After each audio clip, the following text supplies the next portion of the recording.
Testing. Hello? Oh, yeah, of course. All right. Hi, everyone. Thanks so much for coming. If you want to come take your seats, we're about to start. And yeah, just by show of hands, who is here for the first time today? Cool. A couple newcomers. Thank you very much. Welcome to Trajectory Labs. I'm your host, Mario Gibney. And if you need to use the washrooms while you're here, just outside the glass doors. We will not be using Slido. So for today, if you have questions, please throw up your hand. And Christy may or may not answer your question. She probably will give you a chance. But do keep questions on topic to the presentation. If you have like an idea about AI safety you want to share with the group, that's best for the discussion period after the presentation. So questions should be short and on topic to the presentation. Christy is giving me some feedback. What's that? Can we do all questions after this? Don't ask questions until the end of the presentation. Yes? Yes, okay. So ignore everything before, but yeah. All right. Yeah, for those who don't know, Trajectory Labs is a nonprofit organization that hosts these events and runs a subsidized co-working space for AI safety practitioners and of various kinds in Toronto. So if you're interested in getting involved in the field, you have come to the right place. And we do events like these almost every Tuesday and Thursday. Tuesdays are more governance-oriented, and Thursdays are technical AI safety, and occasionally we do other events, so keep an eye on our Luma page. And without further ado, big round of applause for Christy Loke. Hi, everyone. Thanks for coming. Is this good? Yeah, awesome. Okay, so I'm going to talk about open source AI today. It used to be a very long title. I've shortened it, so mostly focusing on China, but we'll get to the implications for global governance towards the end. Okay, let's get started. This is just a quick intro. Spent some time at GovAI, spent some time at Concordia, the Future Society, and currently I'm at MATS as a research scholar, and I focus on China's innovation and governance strategies, with a focus also on the implications for global AI governance. And currently I'm working on a research paper focusing on open source in various jurisdictions, which is why I'm talking about this topic today. Okay, so there are two key research questions that are kind of out in the open that people haven't quite figured out. There's this paper from Stanford High at the end of last year where it's saying that it is by no means guaranteed that the Chinese government will continue to support open-weight AI model development, There's also Nathan Lambert, who a lot of you will know as the guy who writes a lot about open source models and also leads open source model development efforts in the US. And he wrote in 2025 that the crucial question for the next few years is whether China will double down on this open source strategy or change course. And so I think it's interesting. Based on the research that I've done so far, I can talk a little bit about what I think about this question. Okay, and then another question of interest is also, how on earth does AI governance work in China, right? There are some folks who talk about AI governance as almost the sixth infrastructure in addition to compute and various other layers of infrastructure. And I think that's a pretty good account of things. There's also a lot of folks who've worked in the adaptive governance space that I think whose works give a lot of value to help us understand China and AI as well. There's also a diagram from a report from Matt Sheehan at Carnegie Endowment in 2024, where he's talking about this world of ideas where Chinese leaders don't just look to domestic folks for influence. They also look for, various kinds of inspirations from governance ideas from abroad, which is interesting. And then there's also a slide that I put in for myself last year when I was giving a lecture on AI governance in China. And I was talking about the way to think about governance and development in China in AI is basically think about them as complementary prongs. Yeah, so we'll get to this question in more detail later. Okay, so I want to set the scene. It's important when it comes to China AI, China anything, to really think about what is the lens that we're using for our study. A very popular one is this one, which is whatever is happening on the right-hand side and the left-hand side are the same. So whatever the US is prioritizing when it comes to its AI strategy must be mirrored by Chinese priorities. This is one way to look at things, right? This makes it very simple if Trump is talking about winning the AI race, then the Chinese government must be thinking about winning the AI race. Very simple, but it might not be accurate always. I need to know whether to slide up or down. Anyways, so a less common perspective that I want to get us to start thinking from the angle of is I inserted this this photo from Ray Dalio, that a famous investor that a lot of you might know. He's talking about the kind of big cycle that the world is currently in right now, and he's also suggesting that we might be on the right-hand side of it, where there is. There are forces within the U.S. that is pushing it perhaps towards a sort of empire malaise or decline. And we certainly see it from certain things that happen, right? There is a degree of great power transition happening, if you want to use that very loaded IR term. And so the US has its own priorities, and I would argue that its priorities are actually hegemonic maintenance. So maintaining competitive edges, maintaining technological supremacy is really important. Whereas if you look at what China talks about, it has this 2035 modernization goal that it references in the recent 15 five-year plan. It references everywhere. This is actually a document from 2022, but it's still very relevant. It talks about the 2035 modernization goal being, let me just read it out for you guys. China has entered a high-quality developmental stage from the perspective of economic development capabilities and conditions.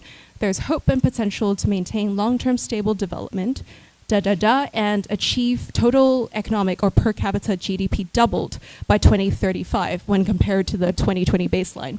So this is really the focus of the country for really the better part of the past 10 and the next 15 years. Flow so that people can get more productive, and then for smart manufacturing, what can we do there? Also for the service sector, right? So a lot of that emphasis is actually recurring since 2023, and it's quite well summarized by the term high quality development. Okay, and if any of you are interested in reading a little bit more about this way of thinking, you can read some of the works that I've written or some of the comments that I've made. There's this DigiChina piece, there's this Wired China piece, and there's this IE Spectrum piece. Okay, now that I've calibrated our lens, I want to bring us to the first question, which is what are China's evolving AI vision and goals, specifically with an open source focus? So I would argue, and it's not just me arguing, it's also a very official explainer from 2020 that really set the goals for China going into the future. So just with a show of hands, does anyone know what happened in 2018, 2019, besides COVID, that recalibrated China's S&T thinking? My hint is Trump, first term. What happened? Yeah.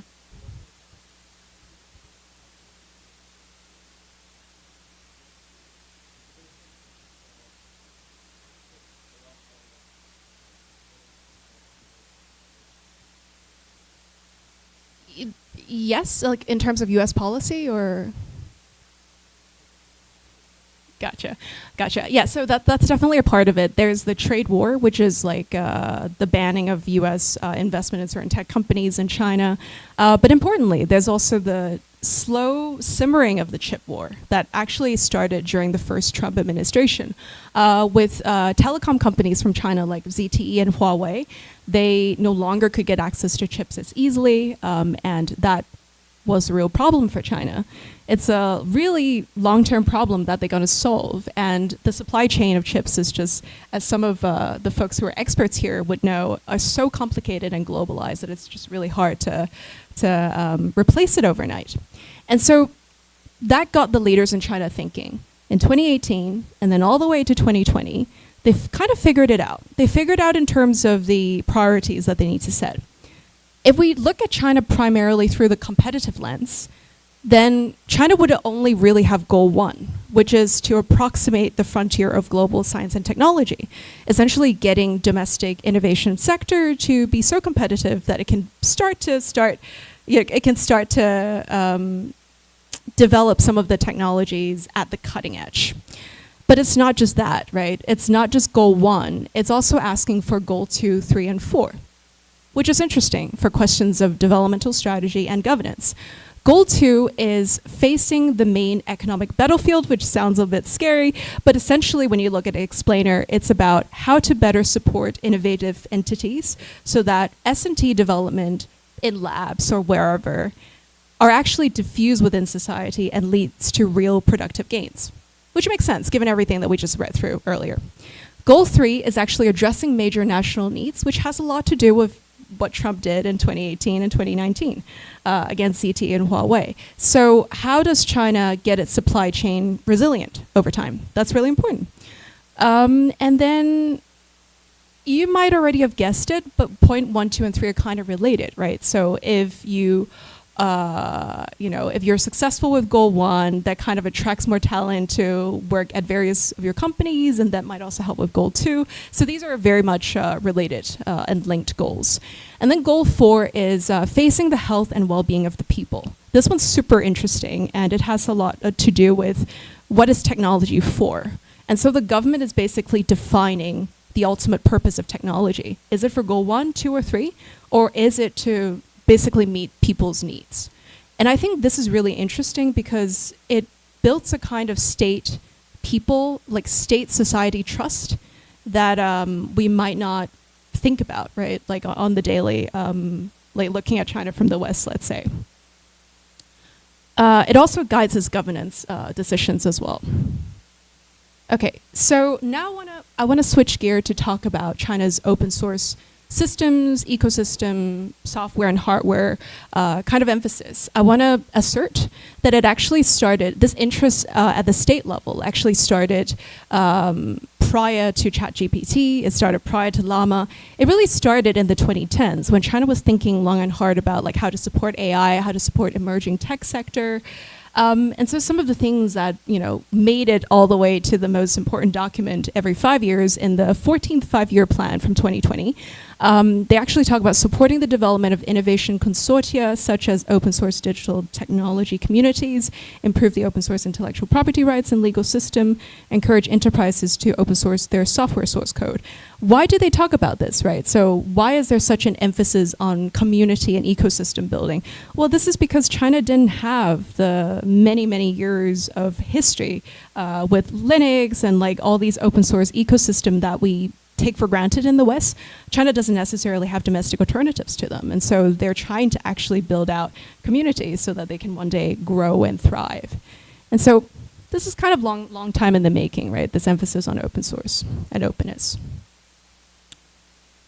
Okay, and then things kind of change, right? When we talk about China and AI, we don't just talk about the market, just talk about the state, which is what I've been focusing on. We should also look at what the market's doing. So after ChatGPT, something interesting happened. What happened in terms of Chinese open source? Yes? DeepSeek. Yes, DeepSeek happened around 2024. I think some of the models from DeepSeek were starting to get a lot of attention, and in early 2025, it really blew up, and investors, labs in the US started taking notice, much more notice. So 2023, which is within a few months after ChatGPT, we actually had a lot of startups and big tech interest in developing their own foundation models. I think initially the emphasis was on, general purpose AI and building the best model, and then eventually it became more of we probably cannot fill the gap between China and the US overnight, because after all, the US started AGI building, general purpose AI building, quite early in the 2010s, and then in 2018 with OpenAI, maybe GPT was published then. So there's quite a few years of gap in terms of talent devotion and capital devotion and organizational devotion. So they had to fill that. And it was hard, right? There was a compute disadvantage that China was experiencing then. And ultimately, they learned that open source is actually not a bad way in terms of generating domestic interest, because a lot of Chinese domestic audiences cannot necessarily, like not all of them, but a lot of them cannot afford the $20 per month subscription. And so they need to have a different business model. One of the write-ups that I really like about this kind of emergence of open source, like a thriving open source AI ecosystem in China, is written by Yulu P at Warwick University. And she's saying that the reasons for China's emergence of Chinese open source at the frontier or near frontier is because of a mixture of consumer habit, local Chinese consumer habit, savvy business strategy, and rational response to US export controls, like I was just mentioning. So due to a confluence of factors, essentially, open source just made a lot of sense for the Chinese market players. But I would also add, something that she didn't say here, is the work that was done beforehand, right? The work that the government was kind of putting in to encourage that kind of environment in the years before. And also the years that follow. Okay, so what is interesting, I think, post 2022, post ChatGPT, is that you're seeing a lot of state and market alignment. The market, as represented by DeepSeek or represented by Alibaba, they want to be at the frontier, right? And they want to have consumers, and they also want to go out and build their own markets overseas. The government wants that too, so there's strong state market alignment in that sense. Something else that I find interesting is that this is not confirmed, but there's a lot of talk, I guess, that every time after a DeepSeek release, it seems like a lot of the times, front-running open source models in China and the developers would do fast following, essentially, use a lot of that base model, build upon it and iterate upon it, and make it much better, let's say, in the post-training level. So that's interesting. It's almost like a form of collective intelligence, if you think about it. And so it definitely meets the goal 1, 2, and 3 that I was just talking about in terms of China's S&T goals. And it also meets a very crucial goal of the government, which is economic diffusion, right? So if you are able to fast follow so quickly and you release it so openly, right? Open is a loaded term, but relatively openly, then people can also use it and customize it for their own businesses. And people who can normally not afford an OpenAI account can afford a local Chinese account. And so that's also good for diffusion. So my answer to question 1, will China's open source AI interests continue? I would say yes, because it makes sense for the state. It makes sense for definitely some open source companies in China.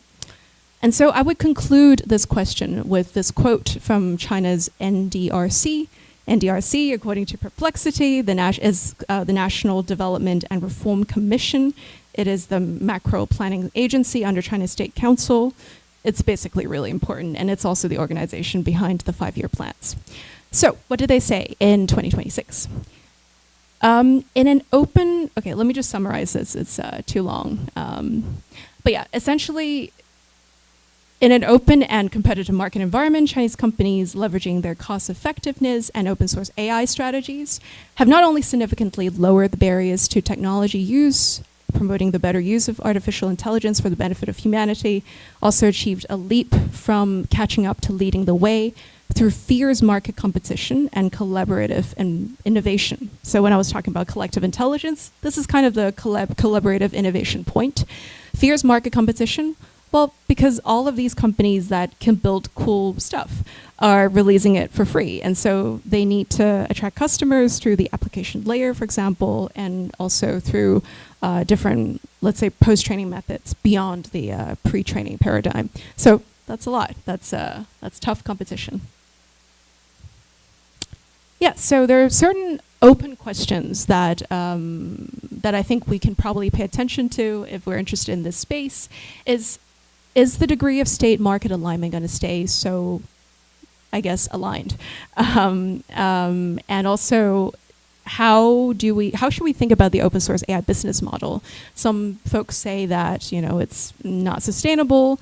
I guess time will tell. This is still an emerging area. I also recommend reading this article from the MIT publications International Security called Wars with a Gunsmoke, where political economists explain state market alignment in China post export controls really well.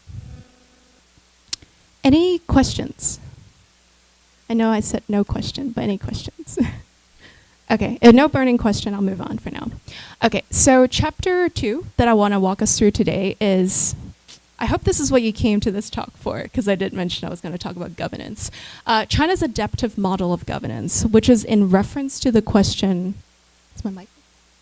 Which is in reference to the question of how does China balance governance with innovation needs, right? After all, it's still working in this very competitive global and domestic environment. So there are a couple of things that I think are helpful for us to frame this or think about this. The first thing is, philosophically, China does not think that governance and development are opposite. They think that they are actually complementary. And you can see this throughout all the documents, all the actions post-ChatGPT. Another thing is that we actually, as China scholars, China AI scholars, we don't have to start from scratch. We don't have to paste together different types of policy documents, and there's so many from China, and try to understand what is happening. We actually can take a lens that is already existing, and it's called the adaptive political economy or adaptive governance lens, which essentially explains how a very strong central government in China is able to also get bottom-up feedback from various local governments who then, propose their own versions of the best concrete solutions to meet the goals and the high-level goals and the high-level direction set by the government. Anyways, that might be too academic, but for those who are interested, I recommend Yuan Ang's work. She is a professor at Johns Hopkins. And then another thing that I think is actually really helpful when thinking about Chinese AI governance is how does Chinese thinking interact with global AI governance thinking? China doesn't exist in a vacuum. It interacts with the world. Its governance scholars and kind of legal practitioners actually read a lot of what we write here, right? They read a lot of the AI global AI governance discussions abroad. And so on par, they're very receptive to new ideas, right? I will walk you through some of the examples later. Okay, so adaptive governance. Okay, so adaptive governance in the case of China has 4 main facets. The first one is the central government will be very timely with the setting of red lines. We hear about this a lot, right? China is asking for socialist values in its chatbots, but we don't actually hear how expensive this is, or like whether this is actually very narrowly defined, and whether this is one of the instruments that allow for it to develop quickly as well. I'll walk us through that a little bit more because that seems contradictory, right? And then the second point is actually China takes a very iterative approach. When it comes to the EU AI Act, for example, it's a horizontal law. It covers everything you can think of when it comes to AI, to its benefit and to its detriment, right? It's hard with a technology like AI to not leave enough blank spaces for governance to then fill in later on. And so it's really interesting that China can, using a mixture of soft laws and standards and setting very narrow red lines, to make this work, and also to drive its development and support its development at home.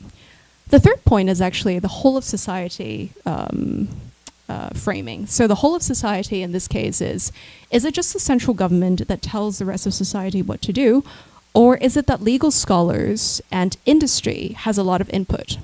And I would argue that actually there's actually a fair amount of all these actors contributing. And the fourth point is Matt Sheehan's point about the world of ideas, right? China staying connected to the rest of the world in terms of AI governance solutions. Okay, so red line setting, again, using an adaptive governance framing.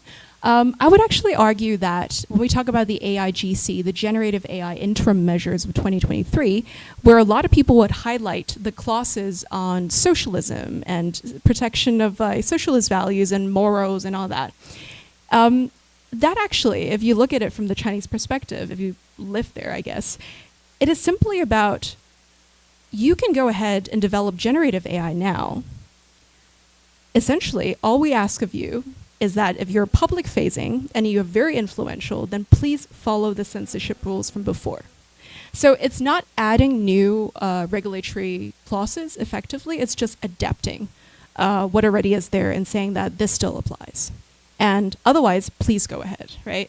So I really like the framing of policy communication in China having a bit of a red, black, and gray type of mechanism, I guess. And so again, referencing the work of Yuan Ang called Ambiguity and Clarity in China's Adaptive Policy Communication. By red, she's talking about setting red lines, right? The no-nos, you cannot touch it. The black type of communication in this case is actually things that you can definitely do, right? You can definitely develop Gen AI now. The gray ones are actually the ones that are intentionally ambiguous. As China figures out, as you know, they're still trying to figure out what OpenClaw is doing, what humanoid robots are doing. As they try to figure it out, they encourage it but also imply that there might be future regulations, but also that they're tolerant, right? So there's a mixture of signals there that, when interpreted by private actors, it doesn't deter them from innovating. But it does kind of let them know that regulations might come, but the regulations will not be overboard, let's say, which is important, right? The communication between the state and market in the case of AI is crucial, and in the case of China. Okay, and then another thing that they do alongside this red line setting is also an emphasis on tolerance, right? I'm trying to get Google Translate to translate these few documents for me, and it keeps using the word inclusive instead of tolerance, but yeah, they're really trying to emphasize a tolerant and prudent way of regulating. And the fact that we have companies like DeepSeek means some examples of how an SCMP article was saying how China's top court says it treats AI cases with care without stifling growth or innovation. And why is the court saying that? The court is saying that because the central government asked that both innovation and prudence and governance need to be there, right? So the principles that are set up top are being essentially implemented with originality and with customization at the bottom level. Okay, another thing that is of interest, especially I think to maybe people who are interested in how the EU has been regulating AI. I mentioned the EU AI Act, and I think something of interest that China is experimenting with is actually, whilst they have been working on their own EU AI Act, their own AI law, and they're getting a lot of experts to give feedback, give their own proposals on that, they haven't given up on the AI law yet. They've been working on it since 2023. And at the same time, they're also publishing soft laws. Soft laws really matter in the Chinese context, right? Because it gives you clarity as a company what to do. And also, you don't want to be blatantly violating things that are in the soft law, even though it's not legally, you cannot be punished by it. So yeah, that's really interesting. Another thing of interest is the whole of society concept, which is that a lot of experts, a lot of industry people are being actively involved and kind of like engaged with when it comes to AI law drafting in China, but also other regulations. So this piece that I highly recommend anyone who is interested in DeepSeek to read, called China's Emerging Regulation Toward an Open Future for AI. It's actually in part written by a researcher at DeepSeek, a researcher at Alibaba, two of the leading scholars from China, one of them sitting on the UN High Advisory Body for AI, and they're basically advocating for various things. One, that China is very committed to openness, but because of like the contours of AI development, there's a need to harmonize the different laws in China. It's taking a little bit of time, but still committed. The important thing that was highlighted there for those who cares about X-risk is actually they were talking about how frontier open weight models, open source models, they need to really start thinking more about what sort of disclosure in terms of transparency requirements and also safety requirements before future releases as the technology advances. That's really positive, right, for folks who care about X-risk. And then finally, the final aspect of Chinese AI governance is actually its interaction with the world. It might be hard for China to join the Bletchley Summit in 2023 in London. There were some hiccups, but China was there eventually. But that's one way of cooperating with amongst different nations. Another way of cooperating with other nations is actually to absorb their ideas, then reflect on it and adopt it into your own governance if they fit your own circumstances. And this is exactly what I observe in my research. And I think this is also what Matt Sheehan observed in his research in 2024. An example of this is actually the concept of compute thresholds, which was proposed in the US AI executive order under Biden in 2024, which basically essentially, if a model hits these thresholds, it has to do certain reporting, safety tests, And in one of China's two leading AI law proposals, they absorbed this and proposed this for leading edge AI as well. And then later on, the other proposal, which earlier iteration did not have this, also include this. So there's kind of a pressure internally and also consensus building mechanism internally. And then another example is open weight AI. Currently, the EU AI Act makes certain exemptions if certain requirements are met or if the models do not pose systemic risks. So it's conditional exemptions in order to encourage open source AI development, but also to guide them. And then you later on see a scholar suggestion AI law proposal in China proposing something more unconditional, right? Because Chinese open source was doing very well then, and so it proposed that, we don't need to add too many, we can just exempt open source AI. But later on, the same scholar, beautiful epoch, I don't know if Anson's here, but like this beautiful epoch AI adapted by Stanford diagram, which shows that between open source and closed source, the capability gap is not growing and may even be closing. So this is really the landscape we're facing, right? Open source is here to stay, and the frontier open source models from China are increasingly approaching the closed source frontier models from the US. This can change, of course, but for now, this is how it is. And then another thing is, what are the other actors thinking? Well, in the US, with the Trump administration, they put out this winning the AI race action plan, and within it, they also had a clause that never made it into any other plans before, which is encourage open source and open weight AI. So clearly, even the US is interested in this. And then we have the middle powers, including Canada, including the EU nations, that also have their own customized open source plan. So everyone's interested is what I'm getting at. At the same time, there are certain risks, right? Some of the risks are we have no requirements currently when it comes to the filtering of pre-training data.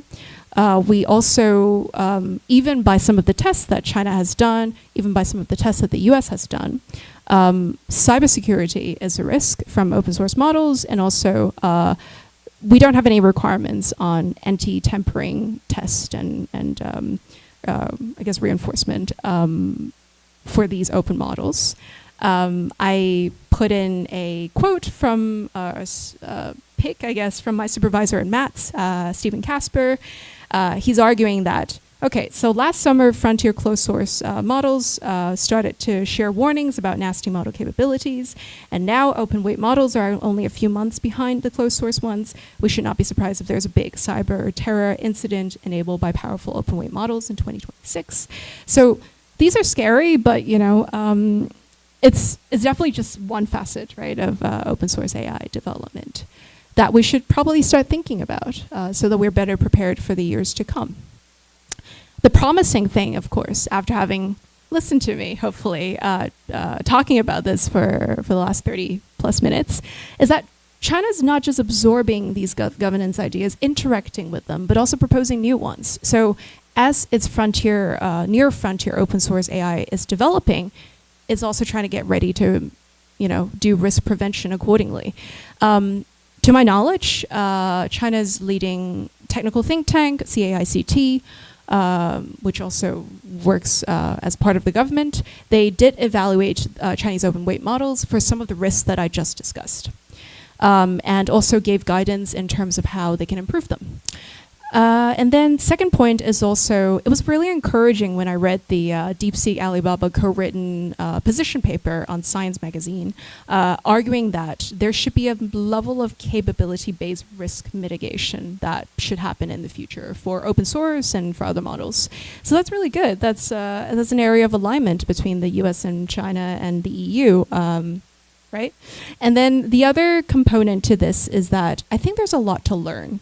Right? Not that we in the West should take the entirety of the Chinese AI governance model and just, copy and paste it, but there's a lot to learn in terms of how they're able to be pro-development and governance at the same time. And so the implications are, as global policymakers, as global audiences, as people who use chatbots from the US and China, we should probably know these things, right? So we should understand that China's development first model is actually pretty compatible with a lot of the global AI governance interests. The second point is China's AI governance approach is quite interesting. We should probably learn from it or keep an eye on it in terms of how they can promote safe development and diffusion. And the third point is there's actually quite a bit of room for coordination if countries are willing and for dialogues so that open source AI can be something that continues to thrive and continue to be safe. And that's the end of my talk.